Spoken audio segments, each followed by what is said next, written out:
Greer's contribution. I was printing these flyers, the green one and the orange one. The orange one is printed on cosmic orange paper. The green one, I just asked, okay, can you suggest something? The guy said, well, we got a green one. So I said, we'll use the green one there. So as he was printing it, I said, what's the green one called? He said, that's called Terra Green. I thought, wow, cosmic Terra. I said, did you read what this says? And he picked it up. And he said, wow, can I keep this? And I said, well, sure. He said, my friend's been into this for years. He used to work with the Disclosure Project. I said, well, Dr. Stephen Greer, and instantly he just lit up. I said, Dr. Stephen Greer is going to talk tonight at the Rary campus. He said, I got to call my friend. I got to call my friend. And he was on the phone. And to me, in that instant, was the essence of Dr. Greer's contribution. At a very personal level, very local level, you know, he's known all over the world. And who he is, just mentioning his name and what he does, is enough to bring a lot of excitement to people. It's almost as if their purpose for living suddenly got sparked, and their readiness to acknowledge extraterrestrial presence is just right there, and he is just crystallizing that so that collectively we can all move forward. So, you know, it's been said that the world is run by people who show up. So I want to thank all of you for showing up tonight, because this group alone is enough, by your contributions to the ballot initiative, by your presence here tonight, to have a very significant effect in the world. And so, now I'd like to ask you to thank Dr. Greer by welcoming him and thanking him for showing up to present the latest information that he has to share, which is always riveting. And so, now I'd just like to ask, Dr. Greer, you're right here, so please come out. Give him a warm welcome. Thank you very much.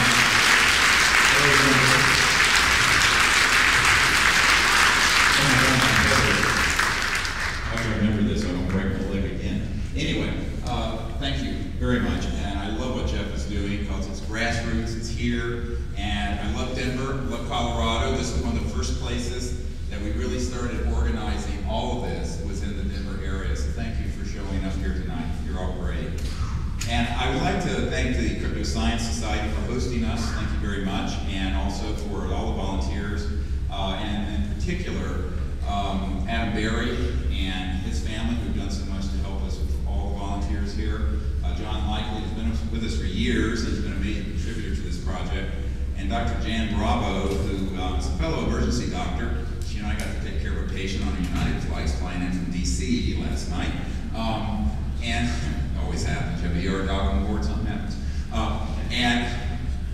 And also Linda Willits, who is my executive assistant and has really been the person who has really organized this event and the training tomorrow. And I wouldn't be here without all those people. So let's give them a thank you.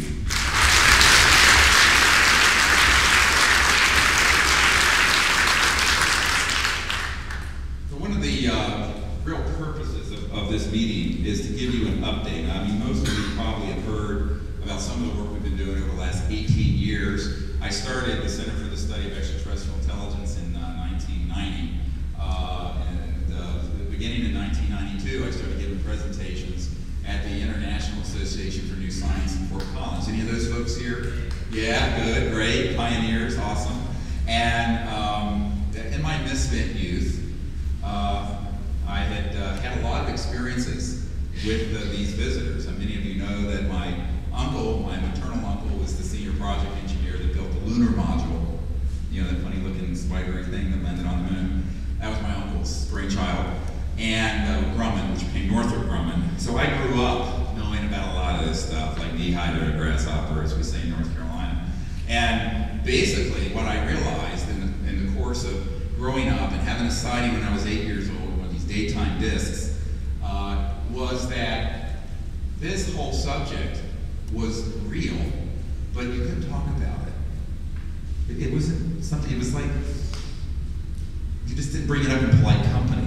People would talk about it quietly, but you just didn't bring it up. I thought, how stupid. Of course, the universe is this vast cosmos. Even the Vatican now admits that we're not alone in the universe. And the question of whether we're alone or not is an answer. The only issue is, what in the world are we doing on planet Earth decades after we've had confirmed contact from multiple interstellar civilizations, where we still can't talk about this without it being laughed at or ridiculed or kicked to the curb? That's what has to change, and that's why we said we have to do 3 things. And I'm going to pull all these together and we're going to talk all night about it. Well, not all night. I'm a night owl. I never go to bed till 3, but we won't keep you that long. 1, we have to make contact with these civilizations. That's what the Center for the Study of Extraterrestrial Intelligence is for. That's what we're going to do Saturday. We're going to go out under the stars, we're going to do it, we're going to make rain. That's what we do. Amazing stuff is happening. We're going to see some of it. Number 2, you have to disclose all this to the planet so that the public is adequately informed about the subject, and it takes it out of the control of this majestic cabal. That's what it's been called since the 40s. Because magi, or cosmic ops, are oriented towards keeping this secret so that they can dominate the whole issue. And in particular, keep the 3rd thing that we work on under the carpet, hidden away, and that is the energy and propulsion systems behind these devices. These things you are seeing, those of you who got here early enough to see this from 7 o'clock on, we have several hundred hours of these things. Some of these are man-made. The one that had the bar graph under it with the thing in daytime going up and down. If you hear the audio tape on that, that's air traffic control out of Nellis, out of Area 51. It's not called that. It's the Pahoot Mesa area, the S9, S12, S4. And we have been building anti-gravity, quote, free energy devices for decades, since before I was born. And I'm no spring chicken. I got 2 grandkids. Scary, huh?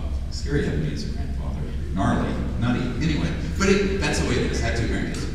I just had one on St. Patty's Day, the second one. Hooray! 2 boys after having 4 girls. Now all the boys are coming. Anyway, so what I found was that the real motivation behind the secrecy, in the early days it may have been, we didn't know what this is, what is it going to do to Orthodox religion, blah, blah, blah, and more blah, blah, and blah, blah, blah, some more. What it's really about at this point in 2009, since 80% of the public believe that they're real, more than that believe that there's intelligent life in the cosmos. And as I mentioned, even the Vatican and Billy Graham, before he passed away, said that there's life, intelligent life out there. So what's the secrecy about? What the hell is going on here? Well, those things you saw floating around, they're not using Exxon Jet A fuel, and they're not using coal, and they're not using hydro or solar or windmills. They're using and pulling energy from what's called a 0 point or quantum vacuum flux field, which is embedded in space-time around us. Every cubic centimeter of space in this room has enough energy to run the Earth for an eternity, all the needs of the Earth. Not just America, the whole Earth. Because that is how much power is embedded in the super subatomic level of energy that's present. Now, of course, Tesla discovered some of this. He had a car running around on it. True.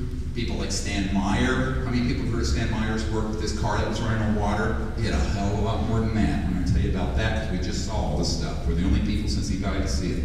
It'll rock your world, what you're going to hear. Now, what this means is we haven't needed oil, gas, coal, central utilities, global warming, and environmental crisis, or poverty in the world since before pretty much anyone in this audience was born. That is a crime against humanity. And it is what I have called planeticide. It is the deliberate killing of a planet with malice and forethought by a bunch of eschatological cretins who are determined to run this planet into the ground, and we have to change that. All of us.